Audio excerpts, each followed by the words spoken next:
امام ابو حنیفہ رحمۃ اللہ علیہ حضرت کو اللہ تعالیٰ نے عجیب مقام ملکہ دیا ہے کہ آپ کے تمام شاگرد فضیلت علم سے آراستہ تھے، خاص کر امام ابو یوسف رحمۃ اللہ علیہ اور امام محمد ظفر وغیرہ۔ تو امام ابو یوسف بیمار تھے، امام ابو حنیفہ عیادت کے لیے تشریف لے گئے۔ اس وقت امام ابو یوسف کی طبیعت زیادہ خراب تھی۔ آپ نے فرمایا میں تو اپنے بعد آپ کو بٹھانا چاہتا تھا، مجھے کیا معلوم تھا کہ آپ میرے سامنے ہی سفر کر رہے ہیں۔ خدا کا کرنا تھا حضرت اقدس امام اعظم ابو حنیفہ کی برکت اقدام تھی کہ کچھ دیر بعد امام ابو یوسف کو باقاعدہ افاقہ ہوا۔ لوگوں نے بتایا کہ استاذ امام اعظم ابو حنیفہ آئے تھے۔ کہا اچھا، کیا کہا؟ کہا یہ کہا۔ اچھا، اس کا مطلب یہ ہے کہ میں علوم میں کامل ہو گیا ہوں۔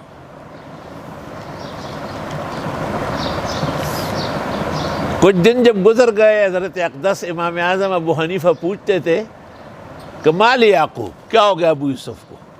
انہوں نے کہا جی وہ ٹھیک ہو گئے لیکن وہ درس دے رہے ہیں۔ یہ کیا؟ کہا آپ نے خود کہا تھا کہ میں اپنے بعد آپ کو بٹھاؤں گا۔ آپ نے کہا یہ تو بہت آسان کام ہے۔ امام صاحب نے ایک شخص کو 5 سوالات دیے اور فرمایا کہ ہر سوال کا جواب جب وہ دے، سوال کا جواب یا ہاں ہوگا یا نہ ہوگا نا۔ ہاں کہے تب بھی کہو اخطأت غلط، اور نہ کہے تب بھی کہو اخطأت غلط۔ اللہ تعالیٰ نے امام اعظم کو ایسا تفقہ، تدبر اور رسوخ علم عطا کیا تھا۔ مولانا عبدالحی نے متفرقات المسائل میں اس کو جمع بھی کیا، اور بھی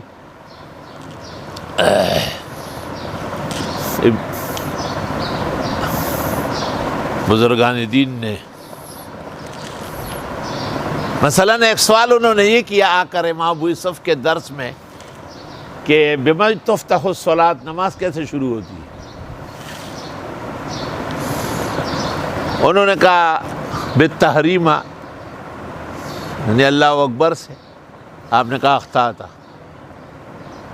پھر سوچا کہ وہ ہاتھ اٹھانا ہے اور وہ سنت ہے، تو اس شخص نے پھر کہا کہ اخطأت، غلط۔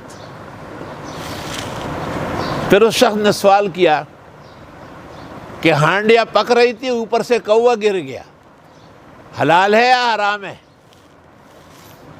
امام صاحب نے سوچا، امام ابو یوسف نے، کہ بڑا دیگ ہوگا یا کات کوے کا کیا فرق پڑتا ہے، نسیہ من سیاہ ہو گیا، حلال ہے۔ فرمایا اخطأت۔ پھر سوچا کہ چھوٹی ہانڈیاں ہوگی اور کوہ تو نجس العین ہے، تو انہوں نے کہا نہیں ناجائز ہے۔ اس شخص نے پھر کہا اخطأت، غلط کہتے ہیں۔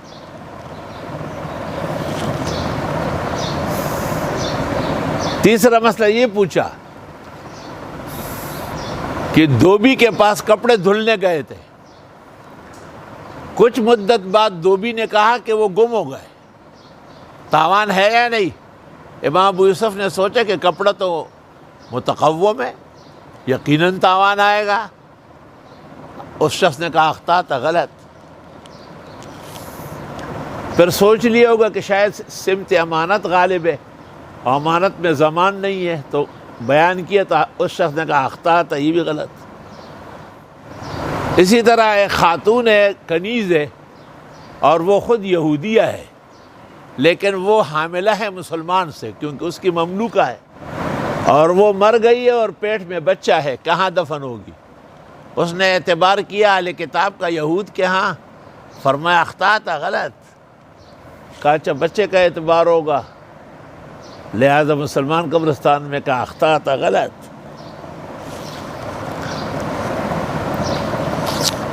اس طرح 4-5 سوالات،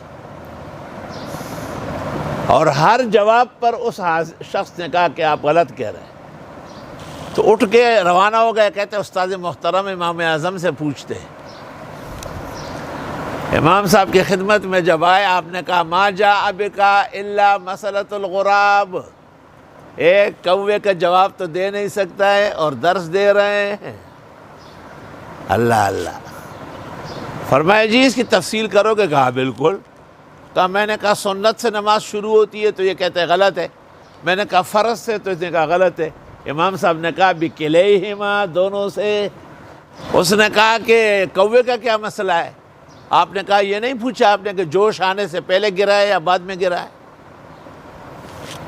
جوش آنے سے پہلے گرا ہے تو پھر تو پلید ہو گئے سارا، اور اگر جوش آنے پکنے کے بعد گرا ہے تو اس کو نکالے، اس وزن کے بس شوربہ نکال کے پھینکے، باقی قابل استعمال ہے۔